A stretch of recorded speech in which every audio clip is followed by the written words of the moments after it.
কখনো চিকিৎসক, কখনো সঙ্গীত শিল্পী, কখনো সুরকার, আবার কখনো টেবিল টেনিস খেলোয়াড়।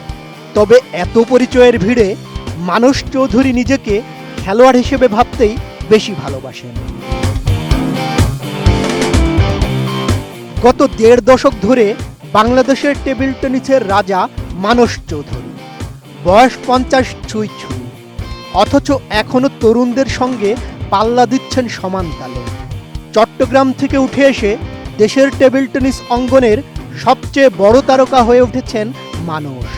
খেলার জগতে তিনি মানস চৌধুরী, তবে গানের জগতে তাকে মানুষ চেনে রঞ্জন চৌধুরী নামে। বাংলাদেশ টেলিভিশন ও বাংলাদেশ বেতারে তালিকাভুক্ত সঙ্গীত শিল্পী হিসেবে অসংখ্য আধুনিক গানে নিজের অবস্থান তৈরি করেছেন ২ দশকের বেশি সময় ধরে। প্লেব্যাক সিঙ্গার হিসেবেও সুনাম কুড়িয়েছেন। পশ্চিমবাংলার জনপ্রিয় কণ্ঠশিল্পী শুভমিতার সঙ্গে গান করেছেন দ্বৈত অ্যালবামে। নিজের শিল্পী জীবনের সেই অভিজ্ঞতার কথা এভাবেই বললেন তিনি। আমি বাংলাদেশ টেলিভিশনের তালিকাভুক্ত শিল্পী। আমার শ্রেণী হচ্ছে উচ্চ, আর আমি বাংলাদেশ বেতারের বিশেষ গ্রেডের শিল্পী। আমি তো অনেক বছর ধরে গান গাইছি এবং আমার জীবনের প্রথম গানটি কিন্তু আমি ছায়াছবিতে গেছিলাম, আলাউদ্দিন আলী, প্রয়াত আলাউদ্দিন আলী আঙ্কেলের সুরে, এবং আরও বেশ কিছু সিনেমাতে আমি গেয়েছি। আমার 4টি সলো অ্যালবাম আছে, 25টি মিক্সড অ্যালবাম আছে। আর এখন তো যেহেতু অ্যালবামের যুক্তি নেই, তো এখন আমি আমার সলো গান একটা করে আসে।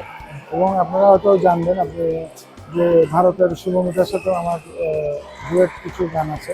আমি বুঝি নির্মাণের শিল্প, সালাম স্টিল বোঝে ডিউরেবিলিটি। সালাম স্টিল, মোস্ট ডিউরেবল স্টিল। খেলা আর গানের জগতে মানুষের বিচরণ প্রাণের টানে, তবে জীবিকা হিসেবে বেছে নিয়েছেন চিকিৎসা পেশাকে। নিজ শহর চট্টগ্রামে দন্ত চিকিৎসক হিসেবে মানুষের হৃদয়ে গড়েছেন আস্থার জায়গা। সমাজের সুবিধাবঞ্চিত মানুষদের কাছে তিনি একজন মানবিক ডাক্তার। এত পরিচয়ের পরও তার আরেকটি বড় পরিচয়, তিনি প্রখ্যাত সঙ্গীত শিল্পী প্রয়াত প্রবাল চৌধুরীর ছোট ছেলে। জাতীয় চলচ্চিত্র পুরস্কার প্রাপ্ত সঙ্গীত শিল্পী উমা খান তার পিসি। আরেক পিসি স্বাধীন বাংলা বেতার কেন্দ্রের শিল্পী কল্যাণী ঘোষ। বাবার পরিচয়ে গর্ব আছে, কিন্তু নিজের পরিচয়েই পরিচিত হতে চান মানুষ। পরিচয় তো একটা আপনার সাথে একটা, বাবা তো বাবাই। এখন অনেকে যখন জিজ্ঞেস করে এটা কার ছেলে, তখন কিন্তু আপনি যদি আসলে গানটা ঠিক মতো গাইতে না পারেন, আপনাকে তো আর কেউ গান গাওয়ার। তো আর আমাদের এখানে আসলে এখন তো মানে গান গাইতে পারুক না পারুক, কিন্তু লবিং এর ব্যাপার। 1986 সালে টেবিল টেনিসে হাতেখড়ি মানুষের। 2 বছর পর জাতীয় শিশু প্রতিযোগিতায় হন চ্যাম্পিয়ন। এরপর জেলাভিত্তিক বিভিন্ন প্রতিযোগিতায় চ্যাম্পিয়ন হয়েছেন। 1990 সালে প্রথম জাতীয় জুনিয়র চ্যাম্পিয়নশিপ খেলতে আসেন ঢাকা। 2001 সালে প্রথম জাতীয় চ্যাম্পিয়নশিপে খেলেছেন। মাঝে 6 বছর বিরতি। এরপর থেকে টানা খেলে চলেছেন জাতীয় প্রতিযোগিতায়। টেবিল টেনিসের পুরুষ বিভাগের এককে 5 বার হয়েছেন চ্যাম্পিয়ন, 4 বার রানার্স আপ। 2012 থেকে 2025 পর্যন্ত যতগুলো লিগ হয়েছে, প্রত্যেকবার নিজের দলকে চ্যাম্পিয়ন করতে বড় অবদান রেখেছেন।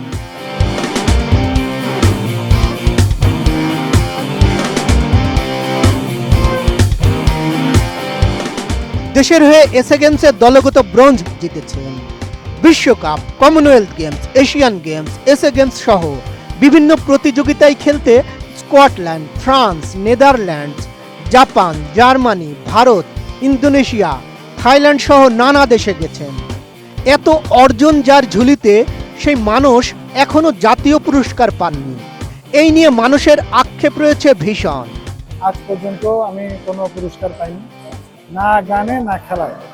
আমার অ্যাচিভমেন্ট কিন্তু অনেক, কিন্তু আমাকে না দিলেও আপনার বিএসপিএ আমাকে কোনো পুরস্কার দেয়নি। জাতীয় পুরস্কারের কথা তো ছেড়ে দিলাম। গানেও আমাকে অনেক জায়গায় নমিনেটেড করেছিল, কিন্তু পরে আমাকে দেওয়া হয়নি। চিকিৎসা, গান ও খেলাধুলা একসঙ্গে কিভাবে সমন্বয় করেন? শৃঙ্খলার মধ্যে যে নিজের জীবনকে বেঁধে নিয়েছেন, সেটাই বললেন তিনি। আপনার যদি বেশি চাহিদা না থাকে তাহলে এটা সম্ভব। আর যদি আপনি চিন্তা করেন যে না আমি রাতের 1টা 2টা পর্যন্ত আমি রোগী দেখবো, আমার এই চিন্তা ভাবনা, তাহলে এটা আসলে অসম্ভব ব্যাপার। তবে আমি মানে আমার রুটিনের মধ্যে, আমার রেগুলার রুটিনের মধ্যে আমি 8 ঘন্টা আমি চেম্বার করি, 8 ঘন্টা আমি রোগী দেখি, আর বাকি সময় তো 16 ঘন্টা আছে, তার মধ্যে আমি 6 ঘন্টা ঘুমাই, আর বাকি সময়ের মধ্যে আমি 1 থেকে 1.5 ঘন্টা আমি গান প্র্যাকটিস করি, আর ডেইলি আমি 2 ঘন্টা টেবিল টেনিসে প্র্যাকটিস করি। মানুষের রক্তে রয়েছে খেলা, কিন্তু বর্তমান বাস্তবতায় টেবিল টেনিসকে পেশা হিসেবে নেননি। তবে নতুন প্রজন্মের খেলোয়াড়েরা যাতে খেলাটিকে পেশা হিসেবে নিতে পারে, এজন্য দেশের বড় বড় প্রতিষ্ঠানকে এগিয়ে আসতে অনুরোধ করলেন।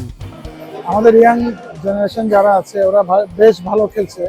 ওদের মানে জাভেদ আছে, হৃদয় আছে, রামিম আছে, সজীব আছে, তো ওরা বেশ ভালো খেলছে। এখন এদের আসলে সঠিক পরিচর্যা দরকার। একটা ভালো স্যালারির চাকরির নিশ্চয়তা দিতে হবে যখন আপনি খেলবেন না তখন।